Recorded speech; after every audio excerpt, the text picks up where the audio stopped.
বড়দের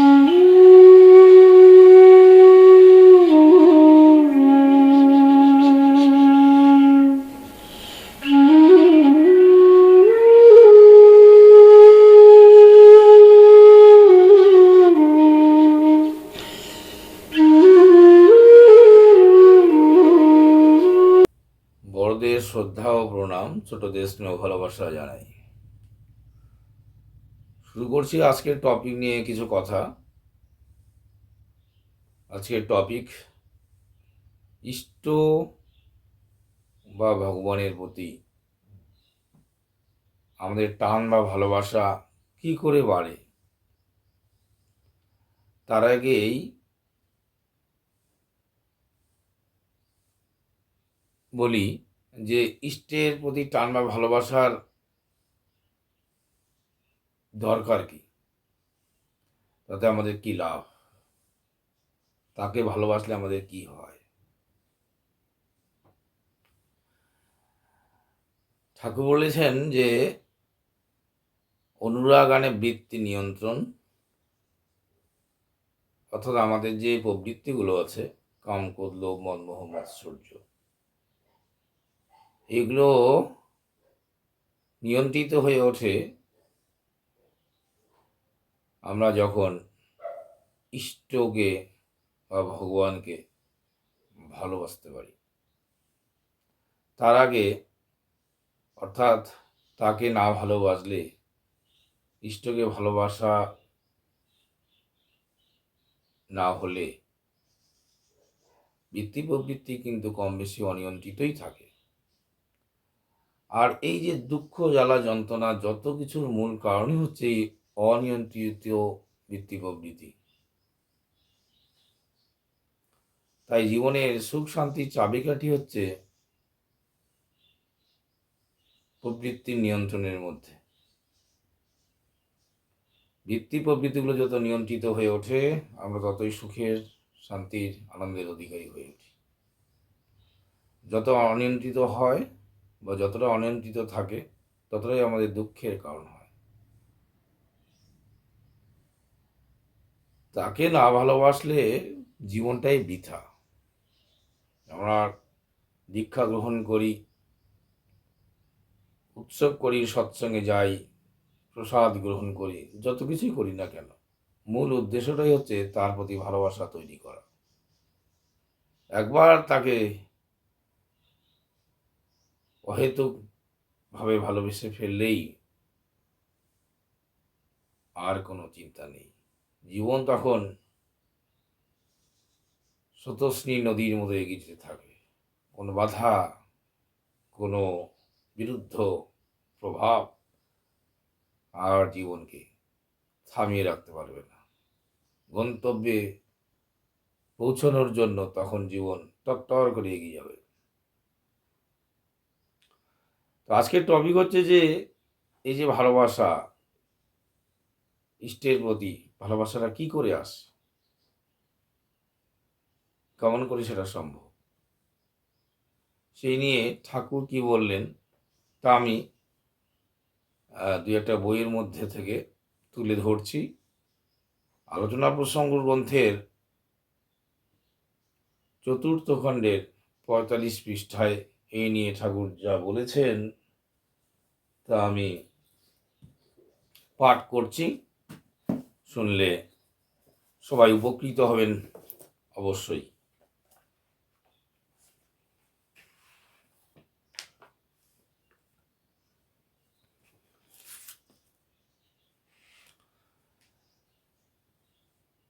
যতীনদা আগ্রহ ভরে প্রশ্ন করলেন, কি করলে ইষ্টের প্রতি মানুষের টানটা তাড়াতাড়ি বেড়ে ওঠে?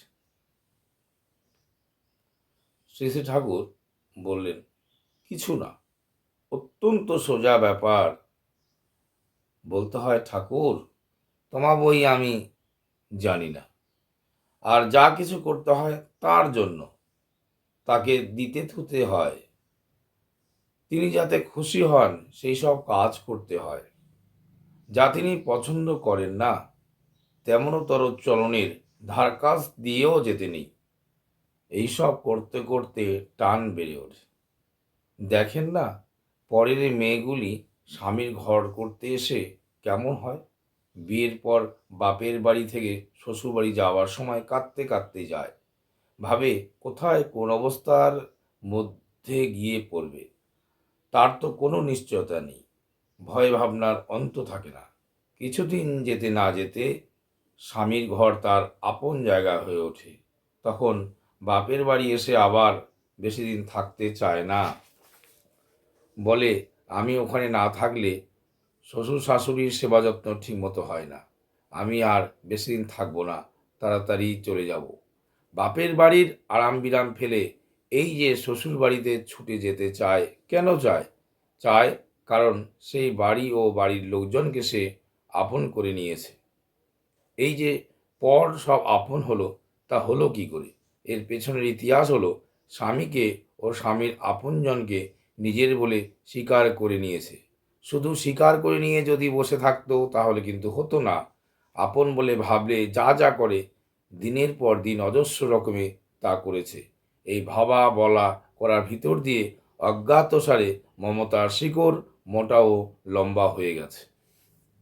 তাহলে কি বুঝতে পারলাম? একটি মেয়ের যখন বিয়ে হয় তখনই কিন্তু স্বামীর প্রতি তার টান বা ভালোবাসা হয়ে যায় না। যা যা করলে স্বামী খুশি হন, ভালো থাকেন, সুস্থ থাকেন, সেগুলো করতে করতে করতেই একসময় স্বামী ও স্বামীর পরিবারের সবাই কেমন আপন হয়ে ওঠে। তখন শ্বশুরবাড়িটাই তার সবচেয়ে বেশি আপন হয়ে ওঠে। ঠাকুর কি সুন্দর করে সেগুলো বুঝিয়ে দিলেন। মমতার শিকড় কেমন মোটা হয়ে যায় তখন আস্তে আস্তে। তাহলে ইষ্ট পিতর্থে তিনি বলেছেন তাকে দিতে হয়, থুতে হয়, তার জন্য করতে হয়। এইভাবেই টান আসে, সহজ, খুব সহজভাবে তিনি বললেন। এটা যেন কিছুই না। আমরা এগুলোই ঠিকমতো করি না বলে আমাদের টান হয় না। আর যার টান হয় বা যাদের টান হয়েছে তারা এইভাবেই হয়েছে, ইষ্টের জন্য করেছে, ইষ্টের জন্য ভেবেছে। এরপর চলে আসি আলোচনা প্রসঙ্গের পঞ্চদশ খণ্ডের 166 পৃষ্ঠায় ঠাকুর কি বলেন শুনিনি।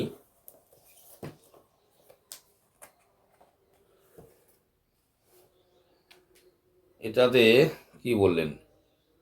বাবা বৈদ্যনাথের মন্দিরে বেশ ভিড়, সেই প্রসঙ্গে কথা উঠল। যামিনীবাবু জিজ্ঞাসা করলেন, ভগবানের টান তো অন্তরের জিনিস, ভিড় ঠেলে মন্দিরে গেলেই কি হবে? শেষে ঠাকুর কি বললেন?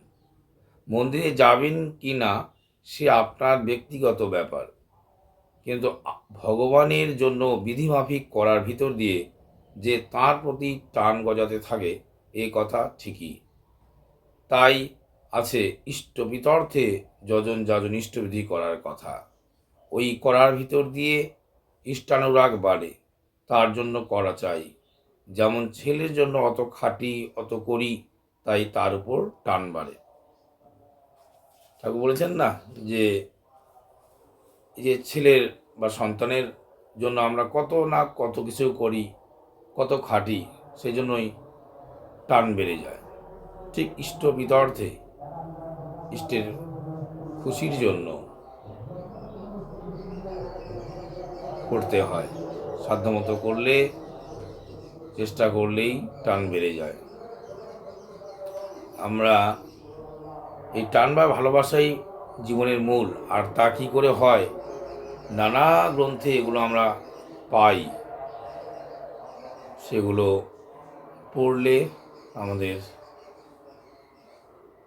জানা বেড়ে যায়, আমরা ভালোবাসতে শিখি। এবার একজন জিজ্ঞেস করলেন যে ইষ্টের উপর অনুরাগ জন্মাতে কত সময় লাগে? এই যে ভালোবাসার জন্মাতে কত সময় লাগে, এই নিয়ে আলোচনা প্রসঙ্গ গ্রন্থের দশম খণ্ডে 147 পৃষ্ঠায় দেখি কি আছে। হাউজার মেন্দা একদিন মার্কিন শিষ্য ছিল ঠাকুরের। তিনি জিজ্ঞেস করলেন, আদর্শের উপর বিশুদ্ধ অনুরাগ জন্মাতে সময় কেমন লাগে? শ্রী শ্রী ঠাকুর কি বললেন? তা লহমায় হতে পারে, কিছু দিনের মধ্যেও হতে পারে, আবার সারা জীবনেও না হতে পারে। মানুষ চাইলেই পারে। ইট all depends on the velocity of earth. এটা আকুতির বেগের উপর সম্পূর্ণ নির্ভর করে। বৈষ্ণব শাস্ত্রে নাকি আছে, কৃষ্ণপ্রেম নিত্যসিদ্ধ কভু সাধ্য নয়। ভাইকে যে ভাই বলে স্বীকার করি ও ভালোবাসি, তার মধ্যে কি কোনো কষ্ট লাগে? প্রিয় পরমকে তেমনি পরম আপন জ্ঞান করে চলতে শুরু করলেই হয়। অন্য কোনো শক্ত ব্যাপার এর মধ্যে কিছু নেই। ধর্মকে যারা কষ্টসাধ্য বলে মনে করে, তারা ধর্ম সম্বন্ধে কিছুই জানে না। তো প্রশ্ন করা হলো যে ইষ্টের প্রতি বা আদর্শের প্রতি বিশুদ্ধ অনুরাগ জন্মাতে কত সময় লাগে? ঠাকুর বললেন যে এটা নির্ভর করে সেই আকুতির উপর। বলছি it all depends on the velocity of ours. আকুতির বেগ কতখানি। আমরা যখন কোনো কিছু চাই, সেই চাওয়াটা কতটা প্রবল, সেটার উপর কিন্তু পাওয়াটা নির্ভর করে। তাহলে আকুতি, ব্যাকুলতা, ভগবান শ্রী শ্রী রামকৃষ্ণ ঠাকুর একটা কথা বলেছেন যে ব্যাকুলতা চাই, ব্যাকুলতা। ব্যাকুল হতে হয়, তোমাকে ভালোবাসি, তোমাকে ভালোবাসি, ভাসবই। এই করতে করতেই টান বেড়ে যায়। তাহলে আমরা আজকের কথাতে বা আজকের এই পাঠ পর্বে জানতে পারলাম ইষ্টের প্রতি টান বাড়ে কী করে। সহজ, খুব সহজ। সবাই এইভাবে টান বাড়াতে চেষ্টা করি। ইষ্ট টানের উপরই সব নির্ভর করে। আমার প্রায় প্রত্যেকটি ভিডিওতেই আমি এই জিনিসটি তুলে ধরতে চেষ্টা করি, ঠাকুরের প্রতি টান বা ভালোবাসা, এটাই মূল জিনিস। তাকে ভালোবেসে ফেললেই আমাদের সিদ্ধি লাভ। সবাই ভালো থাকবেন। প্রিয় বামের রাতুল চরণে সবার মঙ্গল প্রার্থনা করি।